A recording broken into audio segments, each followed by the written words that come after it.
कॉन्ट्रीवांसेस हम लोग देख रहे थे कॉन्ट्रीवांसेस ऑफ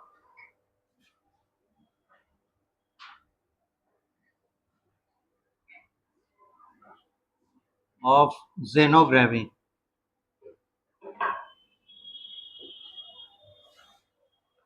इसमें नेचुरल मेथड जो था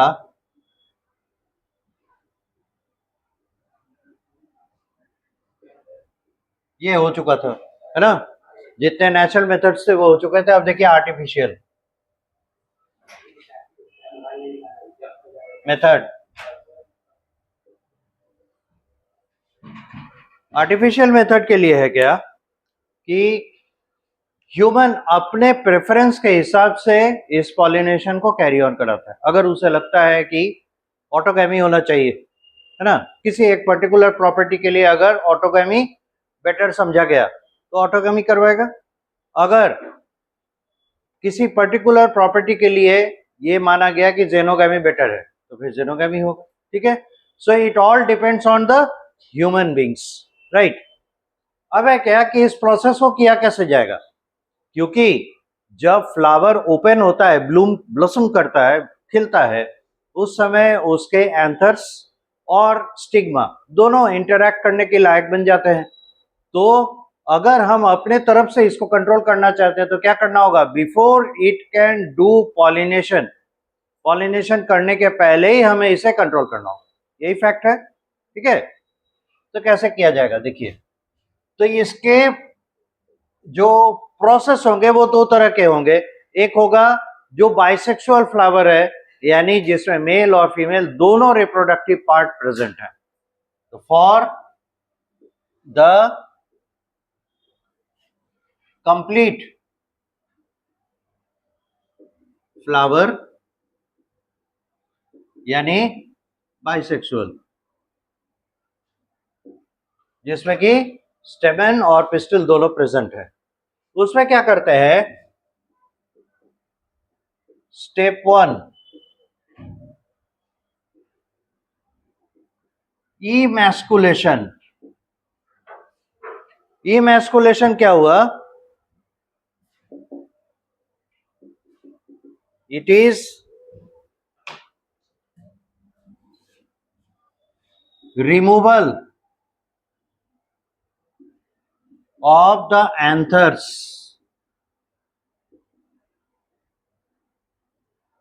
from the flower। ये है इमैस्कुलेशन। और स्टेप 2 में क्या करते हैं, बैगिंग। बैगिंग करते हैं क्या, it is a process of covering the pistil या carpel by some covering material of paper,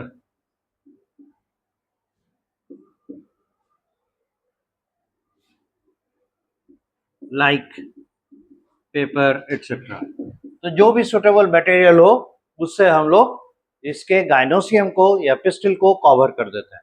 इससे फर्क क्या पड़ता है, फर्क ये पड़ता है कि हम अपने क्या कहते हैं चॉइस के पॉलन ग्रेन्स का डस्टिंग कर सकते हैं स्टिग्मा के ऊपर।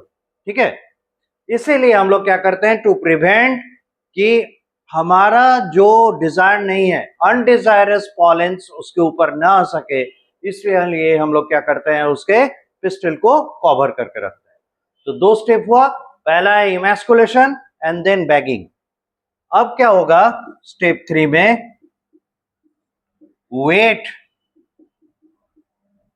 For the maturation of the flower for its pollination, and then dusting of the stigma with desired pollens.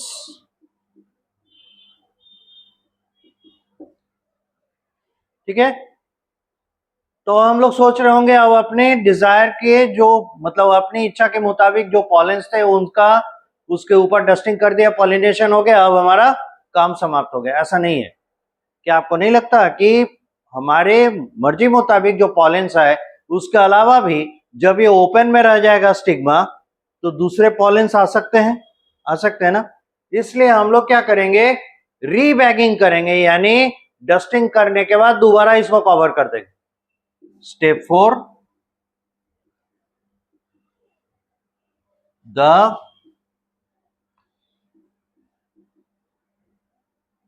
stigma is covered again, और ये हो गया rebagging. Then it will take its own course. फिर pollen grain का है ना, pollen tube develop होगा, male gametes को ट्रांसफर किया जाएगा, फर्टिलाइजेशन इवेंट्स होगा और पोस्ट फर्टिलाइजेशन चेंजेस होंगे। ठीक है, तो ये चूंकि प्यूरिफाइड फॉर्म में हुआ, कोई भी external interference of any other kind of pollen नहीं हुआ, इसलिए इसमें क्या होगा, डिजायर्ड रिजल्ट आएगा।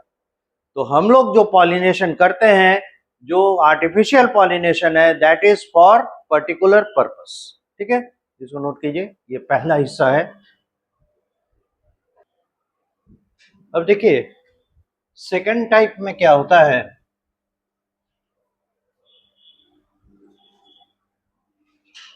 कि जो यूनिसेक्सुअल है,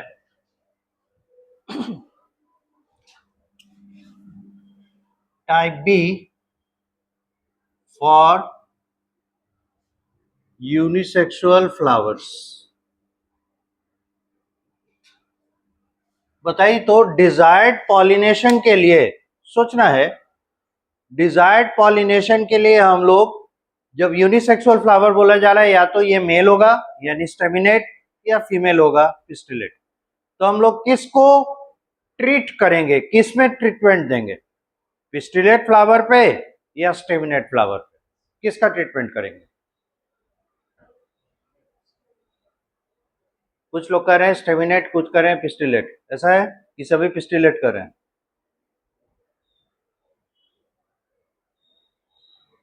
2 सेकंड सोच लीजिए, क्योंकि आपके पास जवाब होना चाहिए कि हम पिस्टिलेट को चूज कर रहे हैं तो क्यों, अगर स्टेमिनेट को कर रहे हैं तो क्यों। लॉजिकल है। देखिए आपको पहले ही बोले हैं, एनिमल में बहुत सारा चीज है ना, हम लोग को पता नहीं है क्यों हो रहा है, लेकिन प्लांट्स में ज्यादातर चीजें हम लोग को पता है, तो बहुत ही लॉजिकल ये वर्क करता है। नहीं समझ में आया क्वेश्चन? क्वेश्चन ये है कि हम लोग जैसे यहाँ पे ट्रीटमेंट दिए ना, किसमें, बाइसेक्सुअल फ्लावर को, यूनिसेक्सुअल फ्लावर पे ट्रीटमेंट किसको देंगे, क्योंकि यूनिसेक्सुअल फ्लावर तो 2 तरह के हो जाएंगे, स्टेमिनेट और पिस्टिलेट। तो हमें ट्रीटमेंट देना होगा तो किसके साथ ट्रीटमेंट यूज करेंगे, स्टेमिनेट वाले के साथ या पिस्टिलेट? कहने का मतलब है मेल फ्लावर या फीमेल फ्लावर, किस पे एक्शन करेंगे? फीमेल फ्लावर पे। क्यों? और मेल रिप्रोड्यूस नहीं करता है, मेल अगर नहीं होगा तो फिर फीमेल कैसे काम करेगा? वो लॉजिक नहीं हुआ। और कुछ अच्छा सोचिए।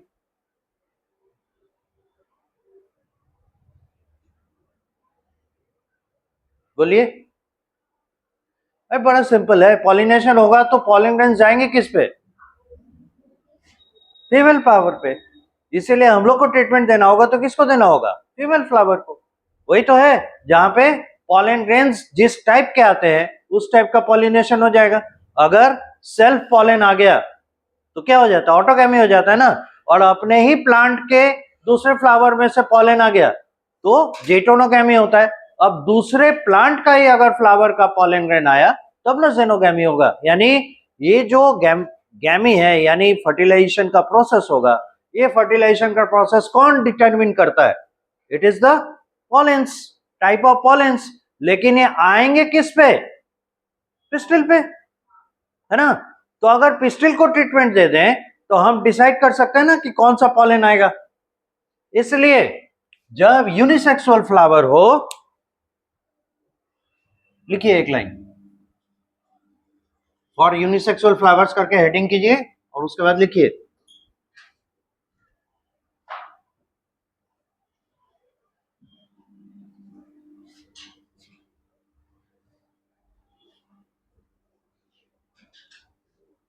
The treatment is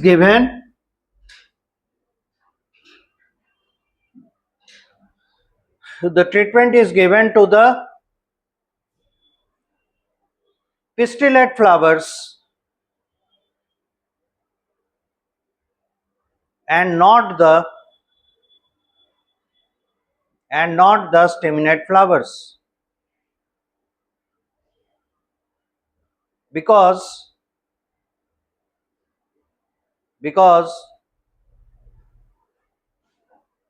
stigma is the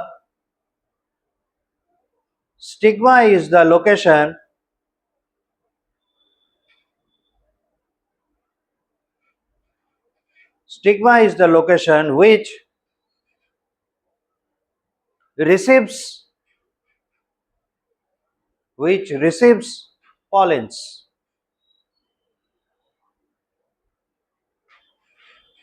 Full stop. इसी में लिखिएगा if the stigma is treated,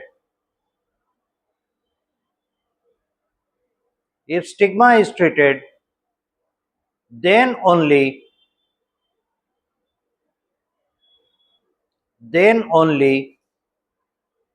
human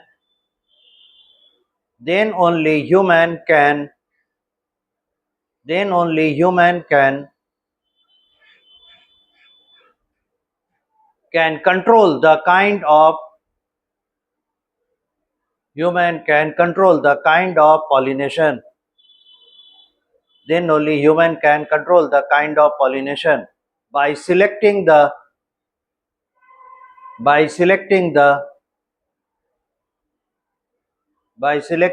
pollens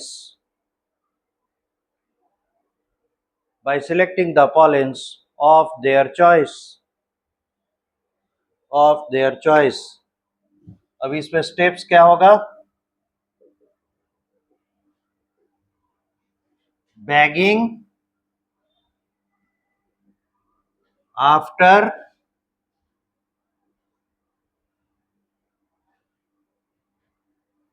blooming of flower and no need for emasculation. तो पहले वाले स्टेप पे क्या था? इमैस्कुलेशन जरूरी था, इसमें इमैस्कुलेशन जरूरी नहीं है.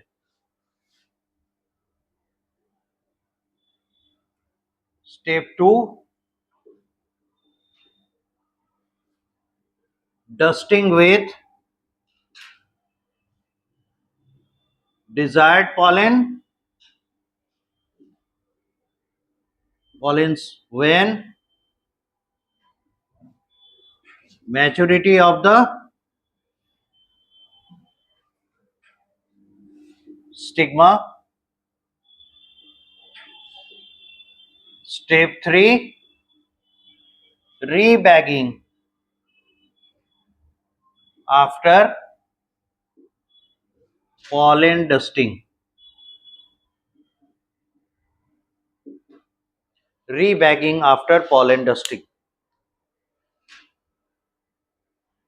नोट कर लीजिए. सो इस तरीके से आर्टिफिशियल मेथड से क्या कर सकते हैं? डिसाइड किया जा सकता है कि किस तरह का पॉलिनेशन पॉसिबल किया जाए. ठीक है.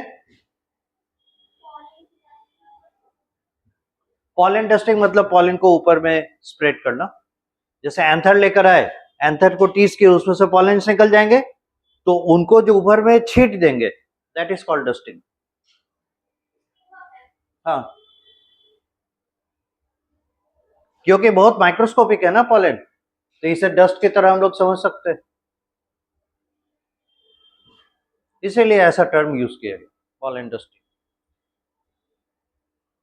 ठीक है, अब देखिए हम लोग नोटेड बाई में कुछ इंपॉर्टेंट पॉइंट्स यहां डाल दें। यह है क्या, यहां सीरियल नंबर 1 ना डालें, सम important kinds of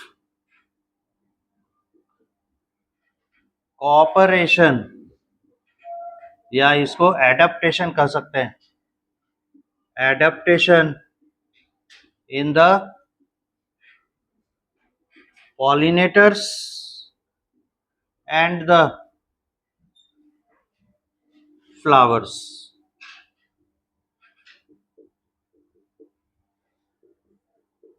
पहला है those flowers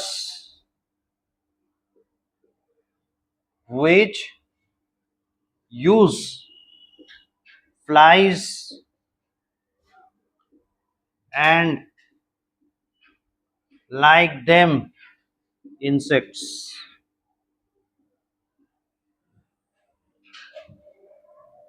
दूसरा है those flowers which can't, क्यों कहें don't, which don't produce nectar but use insects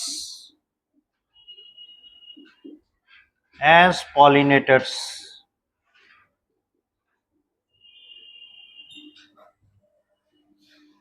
और तीसरा है those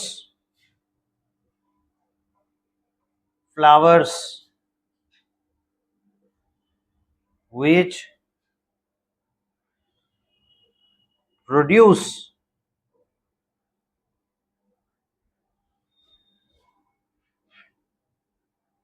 nectar। तो तीसरा वाला तो हम लोग जानते हैं, है ना, ये क्या करते हैं, नेक्टर अगर प्रोड्यूस करते हैं तो नेक्टर को इस तरह का बनाते हैं ताकि जो इस पे इंसेक्ट विजिट करने आए वो इसके तरफ अट्रैक्ट हो। तो ऐसे फ्लावर्स में क्या होगा,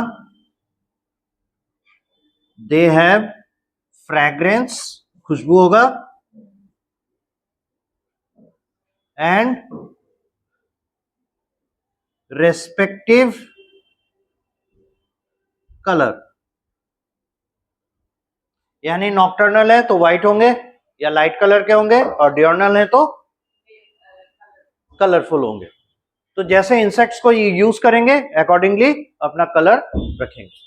यहां पे है those flowers which don't produce nectar but use insects for pollination, एक ये है, और दूसरा है those flowers which use flies and like that of insects.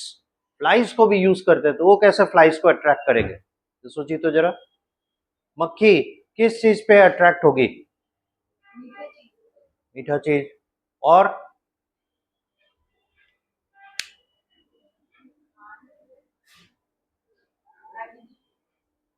गंदगी, डर्ट, है ना, यानी फाउल स्मेल। ठीक है, that is the point, flies are attracted towards the foul smell. ठीक है, तो ऐसे फ्लावर्स जो नेक्टर नहीं प्रोड्यूस कर रहे हैं सफिशिएंट, या जिन्हें यूज करना है फ्लाइज को, वो यूज करेंगे फाउल स्मेल, उनमें से बदबू आएगा, and that will attract the flies for their pollination. So ये क्या करते हैं, they produce foul smell to attract flies for pollination।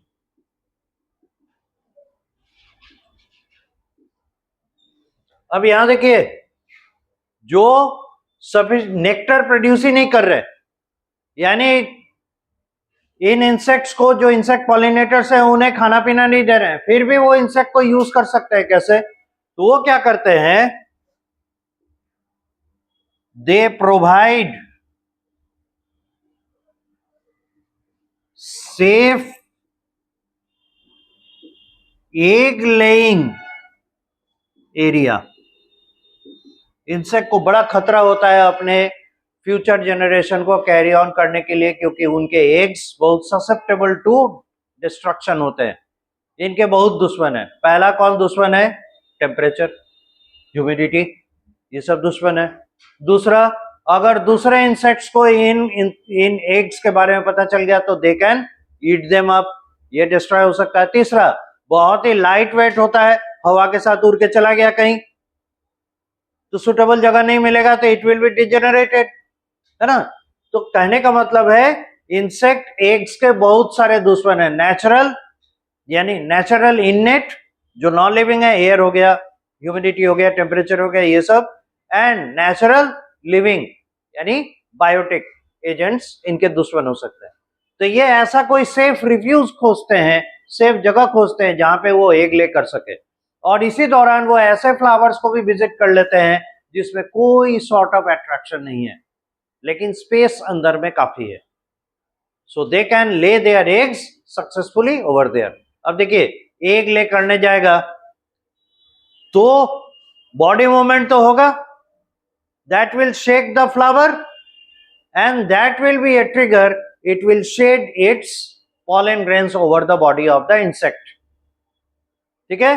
Now insect is visiting other flower, जैसे दूसरे फ्लावर पे विजिट करेगा उसके बॉडी पे जो ये pollen grains स्टिक कर गए हैं वो दूसरे फ्लावर के स्टिग्मा से अटैच होंगे, क्योंकि वो भी जब, है ना, देखिए स्टिग्मा ऊपर के तरफ एक्सपोज्ड एरिया है ना, और इंसेक्ट को एग ले करने के लिए फ्लावर के अंदर की ओर जाना है। When it is moving down, of course it has to travel through the pistil. तो बहुत चांस है कि पिस्टिल का स्टिग्मा इसके बॉडी सरफेस के कांटेक्ट में आएगा, और उसके बॉडी पे तो डस्टेड है पूरा पॉलन ग्रेन्स, तो वहां से वो पॉलन ग्रेन उस तक पहुंच जाएगा। So this is how it can use, और यही टेक्निक वो फ्लावर्स भी यूज करते हैं जिनके पास नेक्टर है। नेक्टर कहां होगा? क्या बाहर ऐसे फैला हुआ है? थैलेमस की तरफ होगा, तो थैलेमस तक पहुंचने के लिए उसको डिप इनसाइड जाना पड़ेगा। तो बाय दैट टाइम ये जब एंथर्स के कांटेक्ट में आएंगे, एंथर्स में शेकिंग होगा and the pollen grains would be coming down, getting free and being dusted over the body of the insect. Now it again flies off to other flower, और वहां जब nectar absorb करने के लिए या सोक करने के लिए जाएगा, वहां पे फिर the same thing will happen, और इस समय उसका पिस्टिल भी इसके कांटेक्ट में आ सकता है, आ ही सकता है, तो पॉलन ग्रेन्स उस तक पहुंच गए। So this way this pollinators are used for the pollination purposes. समझ में आई बात? यहां क्या है? They provide safe egg laying area, इसीलिए क्या होता है, इंसेक्ट इन्हें पॉलिनेट कर देते हैं। एग्जाम्पल इसका है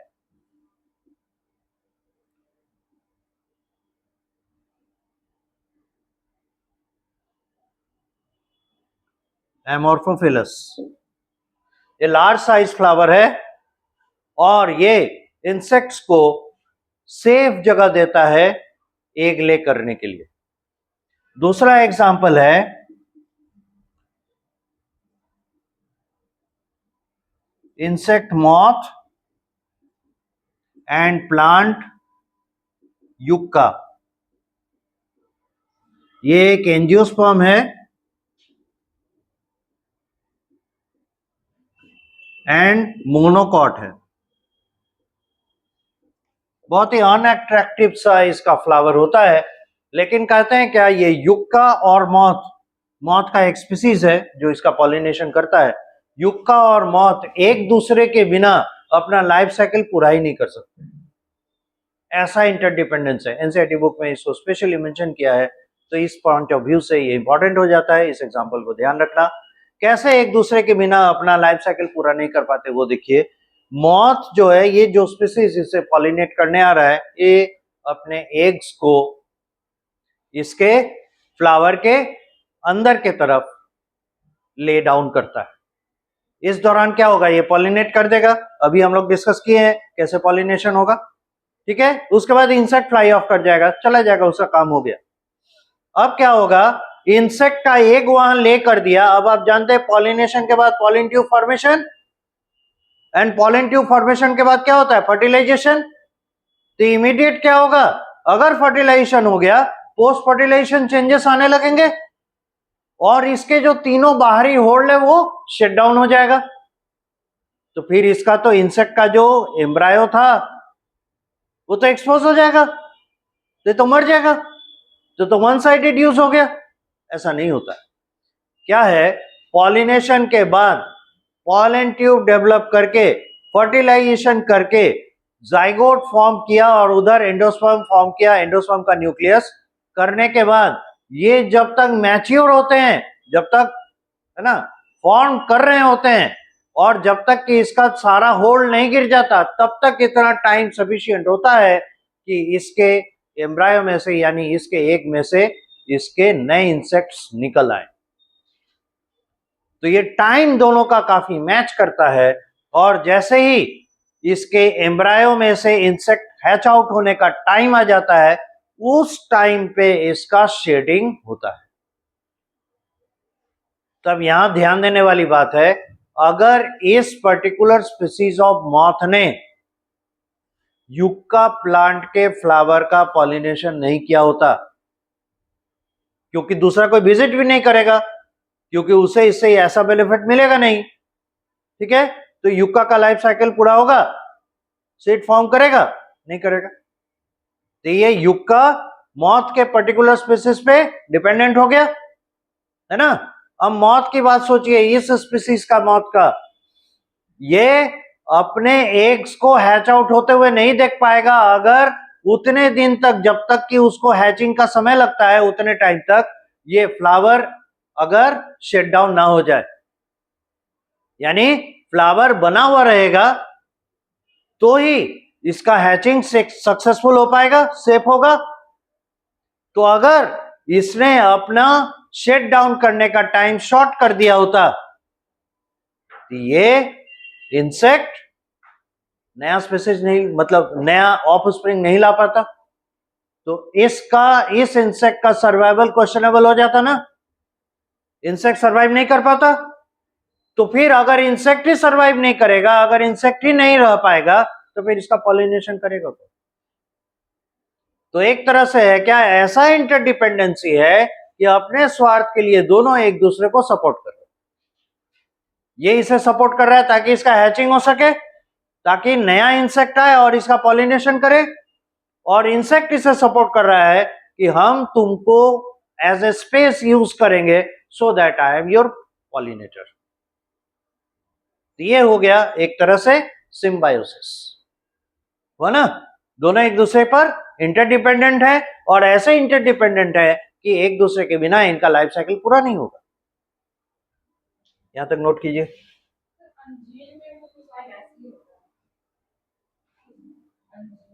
हाँ, फिग में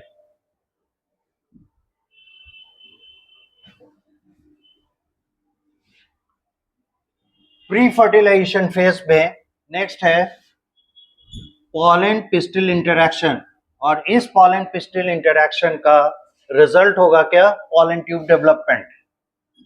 फिर पॉलन ट्यूब डेवलपमेंट के बाद पॉलन ट्यूब एंटर करने की कोशिश करेगा, कहां, तो ओव्यूल में, जहां फीमेल गैमेट बैठा हुआ है ना। Next step in pre fertilization phase is pollen pistil interaction। अब ये है क्या चीज, पहले ये समझिए क्या है। इसको थोड़ा डायग्रामेटिकली हम लोग समझे तो ज्यादा हो गया ना पूरा। एक हाइपोथेटिकल डायग्राम से इसको समझे तो हम लोग को ज्यादा इसके बारे में अंडरस्टैंडिंग होगा। जैसे किस तरीके से प्लांट सिलेक्ट करते हैं कि कौन सा pollen grain pollen tube develop करके इसको मेल गैमेट प्रोवाइड करे ताकि इसका फर्टिलाइजेशन हो, कौन से पॉलन ग्रेन्स अलाउड हैं और कौन से पॉलन ग्रेन्स अलाउड नहीं हैं, ये कौन डिसाइड करता है? क्योंकि एयर, इंसेक्ट, वाटर, है ना, बर्ड्स, ये सब तो स्पेसिफिक है नहीं कि हमको इसी का पॉलन लेके इसी फ्लावर पे विजिट करना है।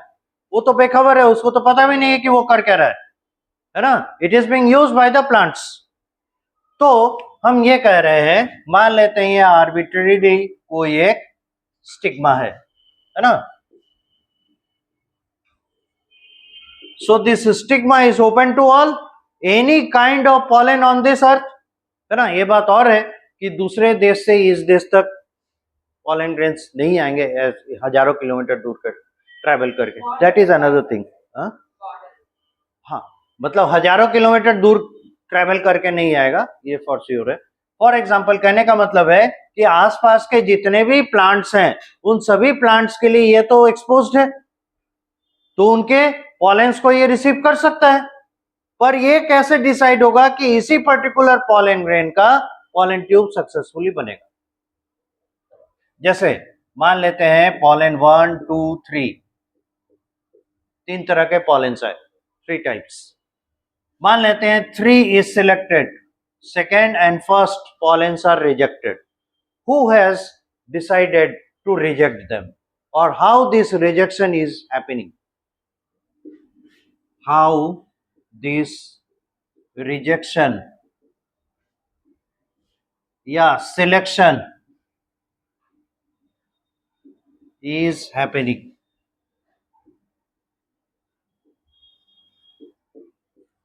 तो इसका है पहला जवाब, the compatibility।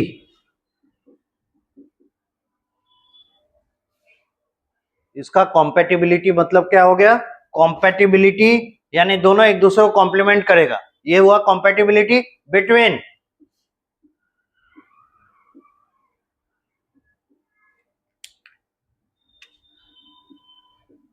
kind of pollen and the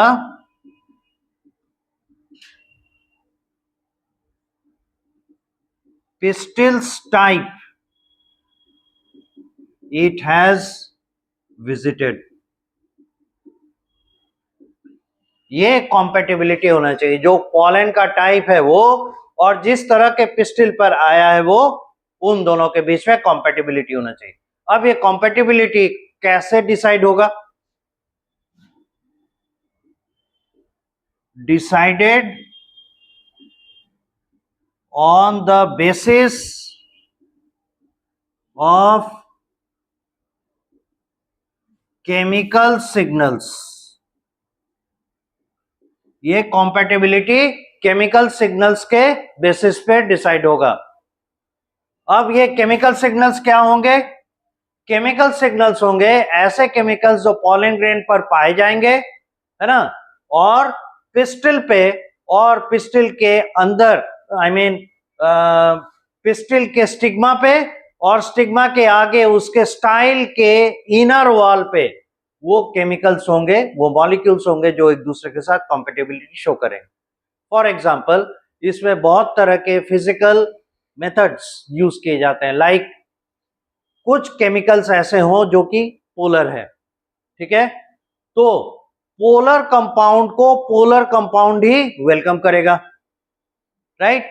अगर पॉलेंस पे वैसे स्पेसिफिक पोलर कंपाउंड्स हुए जो कि स्टिग्मा पे उन पोलर कंपाउंड्स का काउंटर पोलर कंपाउंड प्रेजेंट है, तब क्या होगा? दोनों के बीच में मैचिंग होगा।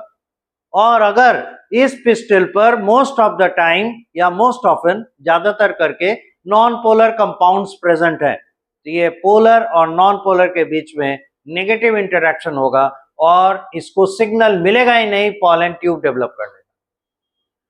Then what will happen, pollens का तो लाइफ बहुत लॉन्ग होता नहीं है, it will dry and will be shaded off. ठीक है, दूसरे पॉलेंस जो फिर विजिट करेंगे हो सकता है उनके साथ कंपैटिबिलिटी हो, then it will be allowed to make the pollen tube. Now सिर्फ यहीं पे बात खत्म नहीं होती, पॉलन ट्यूब जो है वो डेवलप करके उसे अभी लंबा दूरी तय करना है, और वो क्या, एंटायर स्टाइल। ठीक है, अब फिर यहां पे बात है कि जैसे आप स्पीसीज जानते हैं, जो टैक्सा स्मॉलेस्ट है, यानी सबसे छोटा टैक्सोनॉमी में जो यूनिट है दैट इज स्पीसीज, और कहा जाता है एक ही स्पीसीज के सारे मेंबर्स एक जैसे होता है ना। बायोलॉजिकली हम लोग क्या कहते हैं, Homo sapiens, all the Homo sapiens on this world are same, similar, उनमें बायोलॉजिकली कोई डिफरेंस नहीं है, पर मॉलिक्यूलर लेवल पे अगर जाएंगे तब हम लोग को कुछ ना कुछ डिफरेंसेस मिलेंगे, लेकिन ओवरऑल वो सिमिलर है, एक ही स्पीसीज के मेंबर है। ठीक है, तो सिमिलर स्पीसीज किसके अंतर्गत आएंगे, जीनस, यानी एक जीनस के अंतर्गत कई स्पीसीज हो सकते हैं, और ये सभी स्पीसीज जो एक जीनस के अंतर्गत आ रहे हैं उनमें बहुत हद तक सिमिलरिटी है। इसका मतलब होगा कि जीनस स्पीसीज 1 और स्पीसीज 2 जो एक ही जीनस का मेंबर है, उन दोनों में सिमिलर पोलर कंपाउंड्स हो सकते हैं, होंगे ना। तो ऐसी स्थिति में क्या होगा, उसका जो स्टिग्मा है सिमिलर स्पीसीज के पॉलेंस को अलाउ कर देगा, पॉलन ट्यूब डेवलप करो। यहां पर तो पहला हर्डल पार कर गया, तो फिर पॉसिबिलिटी बन जाएगा, अब तो फर्टिलाइजेशन हो जाएगा। पर वेट, इसका जो फिर स्टाइल है, स्टाइल का इनर वॉल, वो है food provider.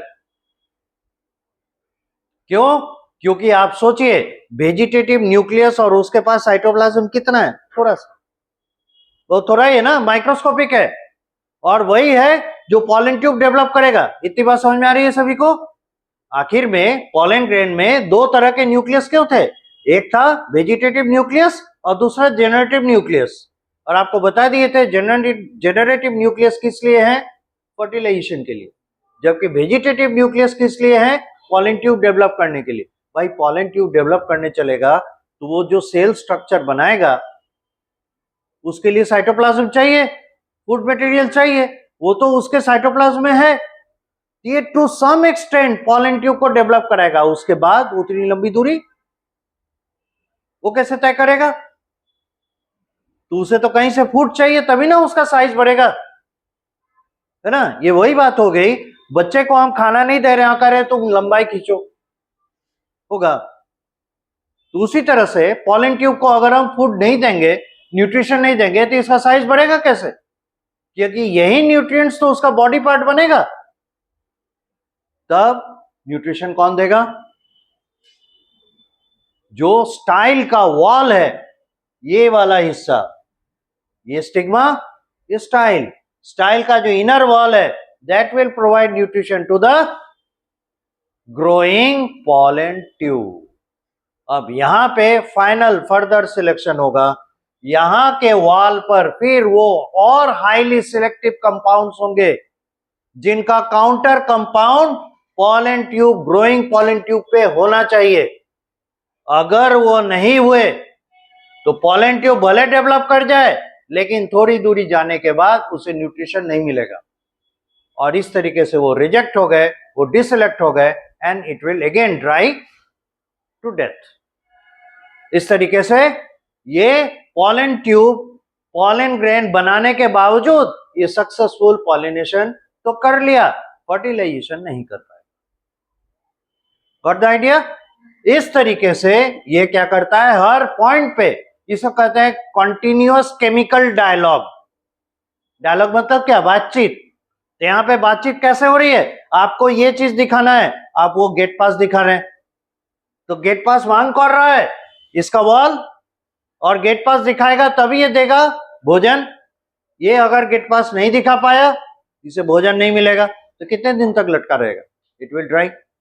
So in this way This chemical dialogue is deciding which kind of pollen grain is allowed to produce and successfully form the pollen tube to fertilize the egg cell. अब देखिए यहां पे फिर select हो जाता है बहुत सारे स्पीसीज में कि सेल्फ पॉलन को अलाउ किया जाए या पॉलन फ्रॉम अदर प्लांट, मतलब other plant of same species allow किया जाए। तो होता है क्या, सेम टाइप के मतलब सेम प्लांट का पॉलन और पिस्टिल हो गया तो उसका काउंटर कंपाउंड उस पर नहीं होगा। जैसे फॉर एग्जाम्पल अगर हम दो तरह का टाइल खरीदना चाहते हैं फॉर एग्जाम्पल, और ये दोनों टाइल एक दूसरे को मैच करता हो, ठीक है। अब ये टाइल का क्वालिटी पॉलन और पिस्टिल दोनों पे, मतलब ये टाइल का जो कंपोनेंट है ये पॉलन और पिस्टिल पे सेम हो गया क्योंकि एक ही ओरिजिन का है। यानी ऐसा हो गया हम एक ही डब्बे में से टाइल्स निकाल रहे हैं, तो सभी टाइल क्या होंगे, सिमिलर टाइप, पर हमको तो कॉम्बिनेशन करना था। तो कॉम्बिनेशन दूसरे बॉक्स में प्रेजेंट है और वो एक ही डब्बा है, तो जब उस डब्बे को खोलकर उसका हम टाइल निकालेंगे तभी इस टाइल का दूसरे वाले टाइल के साथ मैचिंग होगा। अदरवाइज क्या होगा, ये सभी टाइल सिमिलर टाइप के हो जाएंगे तो उनके बीच में मैचिंग नहीं होगा। अब इस चीज को एम्प्लॉय कीजिए सेम ओरिजिन के पॉलन और पिस्टिल पे, और एक अलग ओरिजिन का पॉलन है एक अलग ओरिजिन का पिस्टिल है, तो क्या होगा, जैसे आपको बोले सभी टाइल्स एक ही डब्बे में से निकल रहे हैं तो क्या होगा, उनमें कॉम्पैटिबिलिटी होगा, नहीं होगा, वो तो सिमिलर टाइप के हो गए। ऑपोजिट होना चाहिए, काउंटर होना चाहिए, तो काउंटर होगा दूसरे डब्बे में से।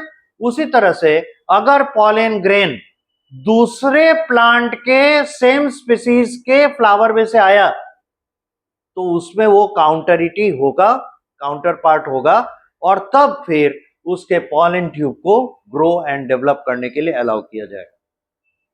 और अगर सेम फ्लावर का पॉलन ग्रेन हुआ तो उसमें वो कंपाउंड मिसिंग होगा और उस गेट पास के बिना पॉलन ट्यूब को फिर फर्दर फूड मटेरियल नहीं मिलेगा, इसलिए it will dry to death. बात समझ में आई, किस तरीके से किस लेवल पे जाके सिलेक्ट करता है और कैसे सेल्फ पॉलिनेशन होने के बावजूद वो चेक कर सकता है सेल्फ पॉलिनेशन को, ठीक है। This all things come under pollen pistil interaction. इसलिए इस प्री फर्टिलाइजेशन फेज का अगला और मोस्ट इंपॉर्टेंट पार्ट है पॉलन पिस्टिल इंटरैक्शन, ठीक है। यहां लिखिए थोड़ा,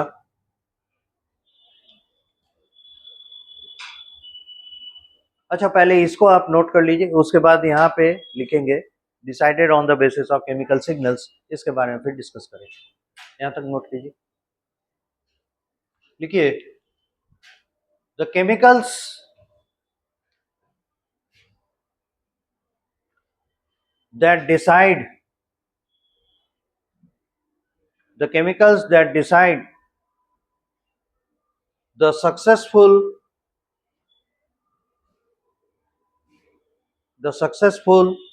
pollen tube development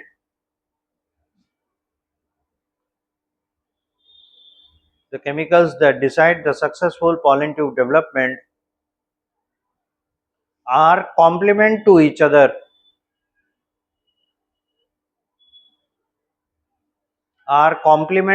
other,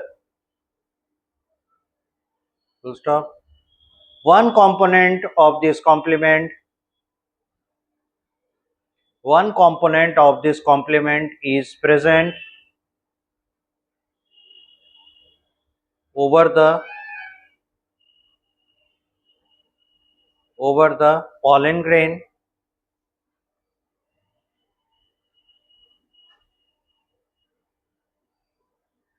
and the other component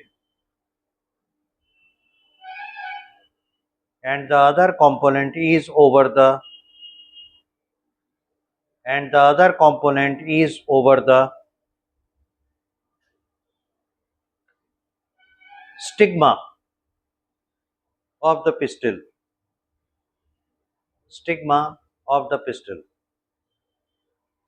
Full stop. This is the initial stage. This is the initial stage of compatibility. This is the initial stage of compatibility. This is the initial stage of compatibility where pollen tube development is allowed. Where pollen tube development is allowed. Para change कर लीजिए. Next level of compatibility comes. Next level of compatibility comes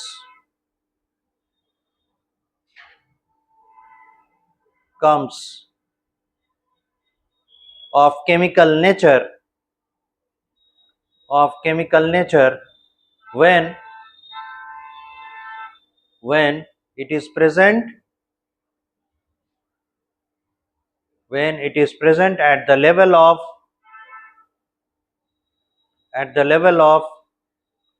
growing at the level of LEVEL at the level of growing pollen tube at the level of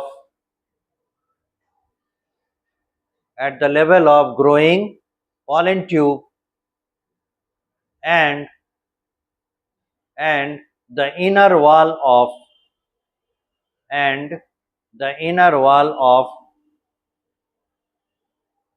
style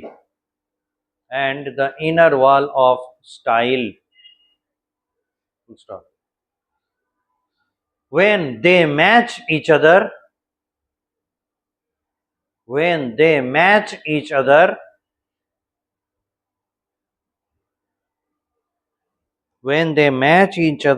only then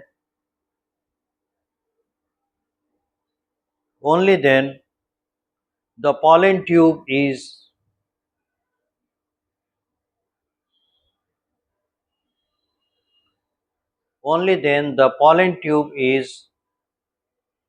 supplied with nutrients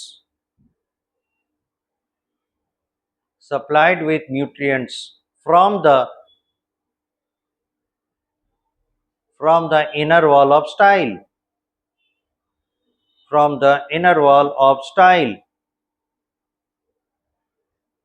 comma, otherwise not, full stop. Para change. So at this level also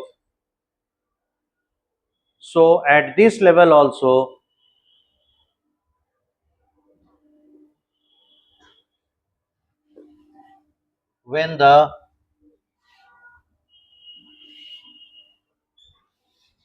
pollen tube has formed,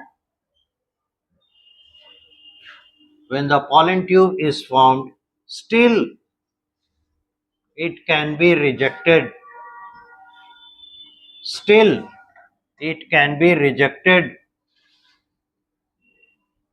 Full stop. This is called chemical dialogue. Between the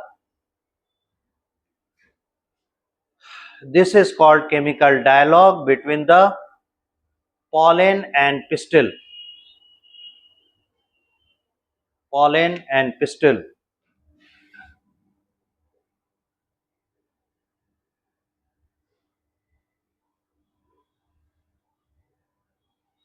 fertilisation अगला stage. तो हम लोग sexual reproduction in flowering plants का पहला stage पार किए, that was pre fertilization phase. Now the phase of fertilization phase. ठीक है.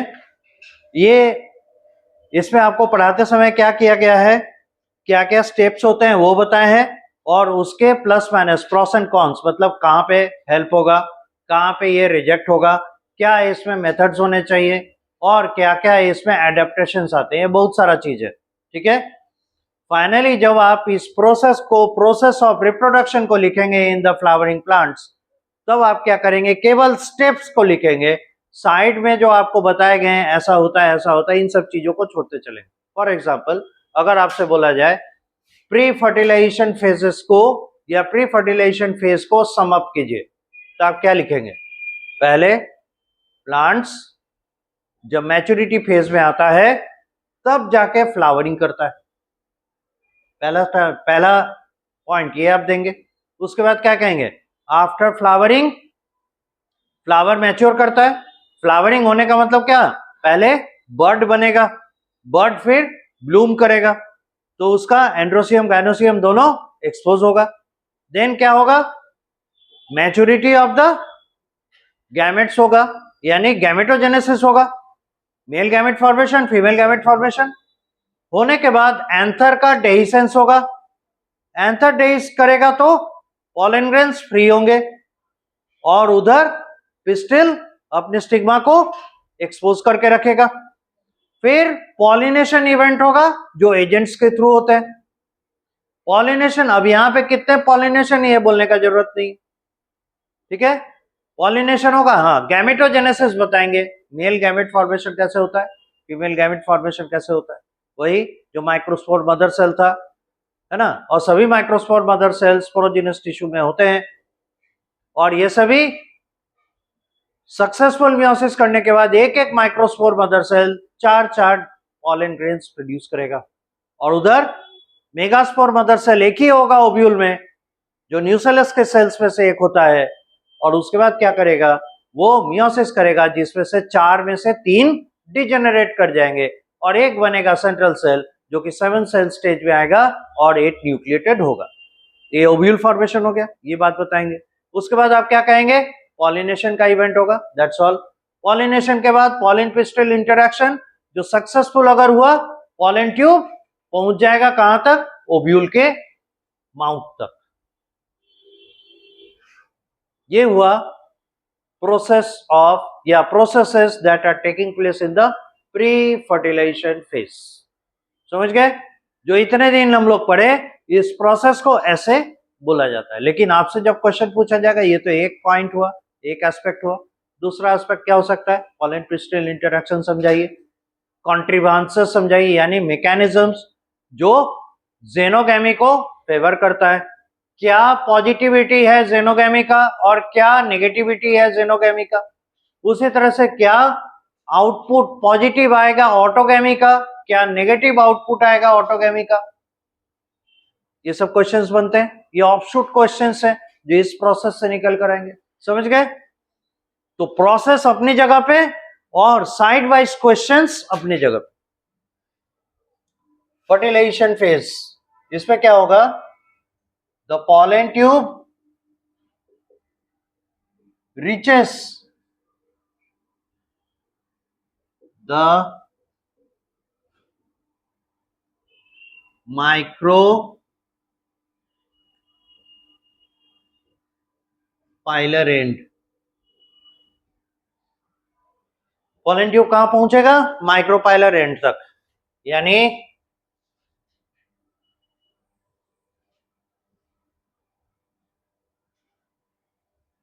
ये पॉलन ग्रेन आया, इस पॉलन ग्रेन से पॉलन ट्यूब डेवलप हुआ, और ये दो मेल न्यूक्लियाई, और ये है पॉलन ट्यूब, ये है अराइव्ड पॉलन ग्रेन, ठीक है। और ये क्या हो गया?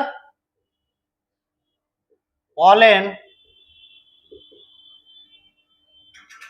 डेवलपिंग इट्स पॉलन ट्यूब, और यहां ओव्यूल प्रेजेंट है।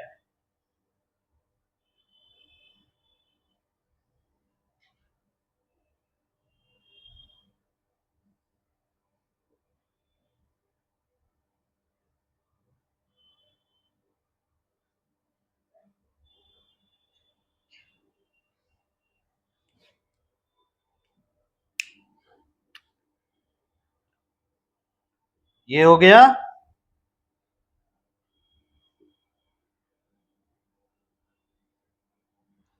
Placenta,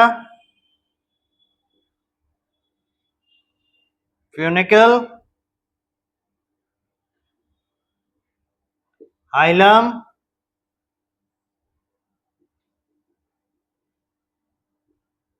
integuments,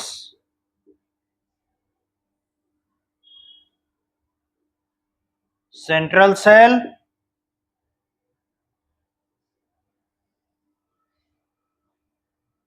polar nuclei,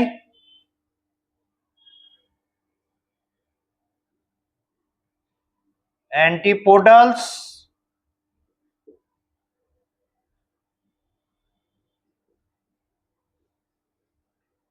filiform apparatus,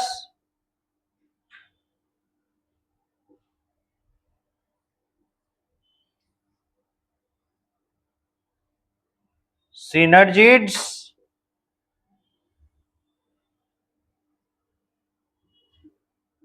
एक cell.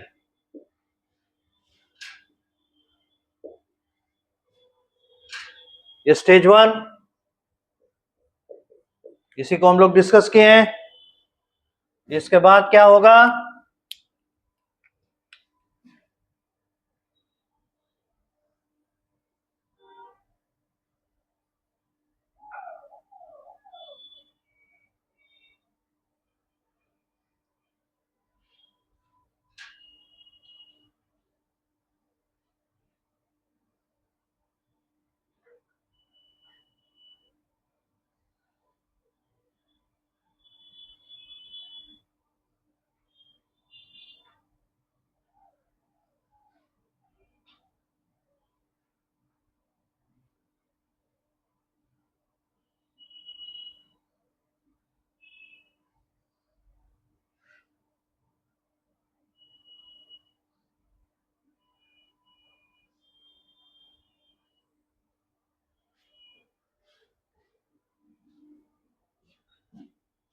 pollen tube,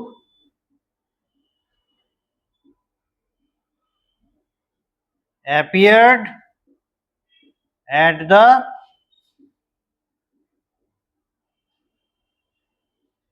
micropylar and ये एरिया हो गया चलाजा एंड ये एरिया हो गया micropylar and rest of the things जैसा था वही है। अब क्या होगा? ये है स्टेज 2 या figure 2।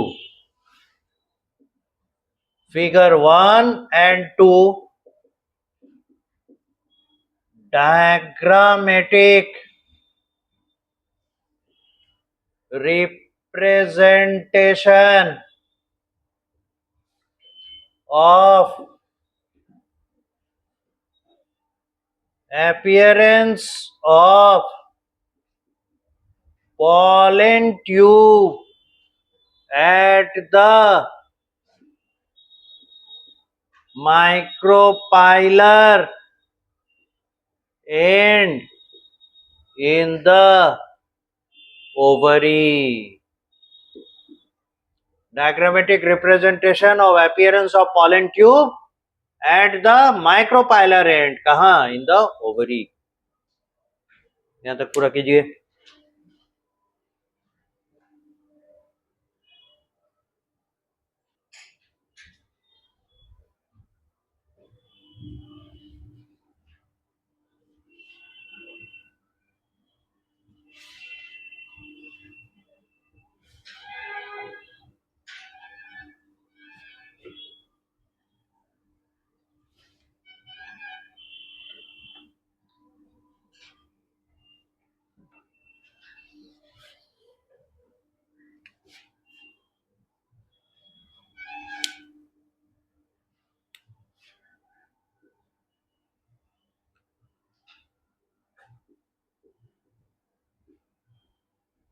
The filiform apparatus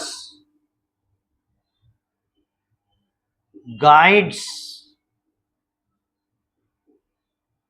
the pollen tube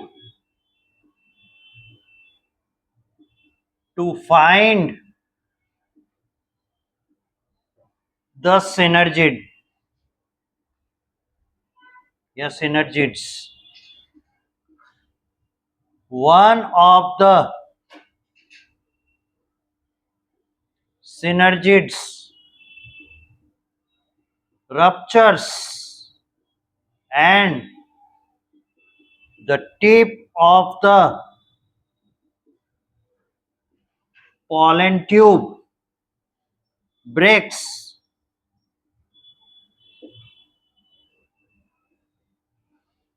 Broken tip of pollen tube releases the two male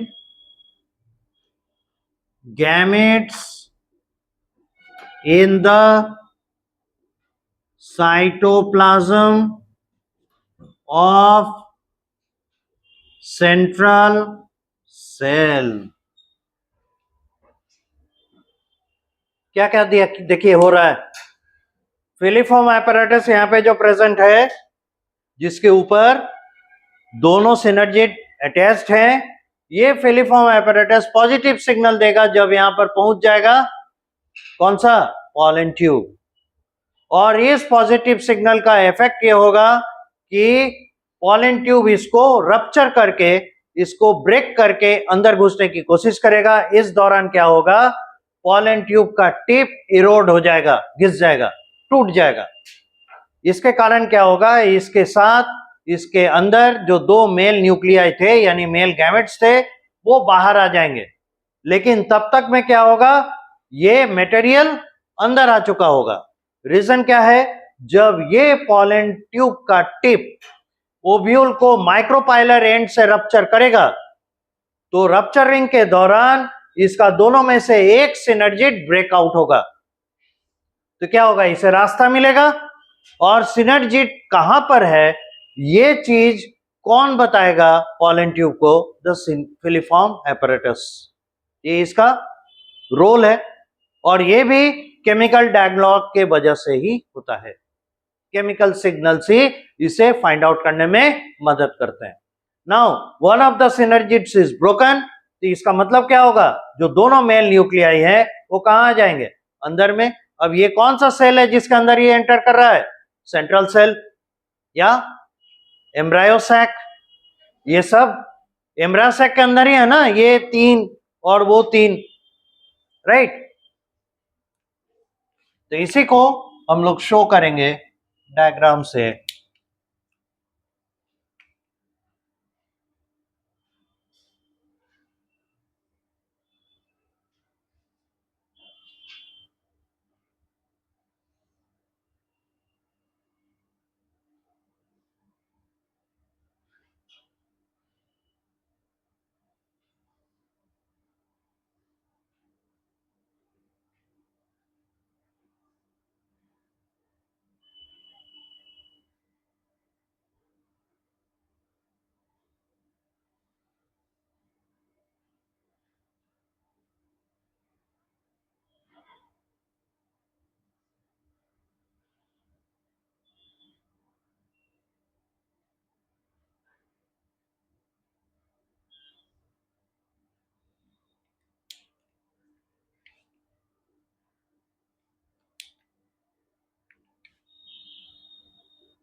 ये एंटर किया, ये हो गया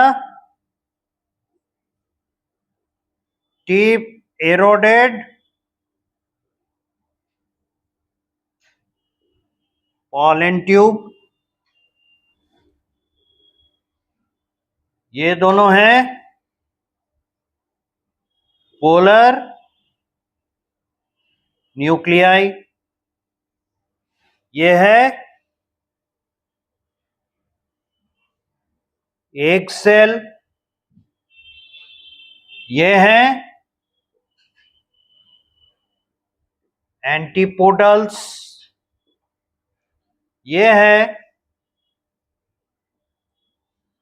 सर्वाइविंग सिनर्जिड, और इधर है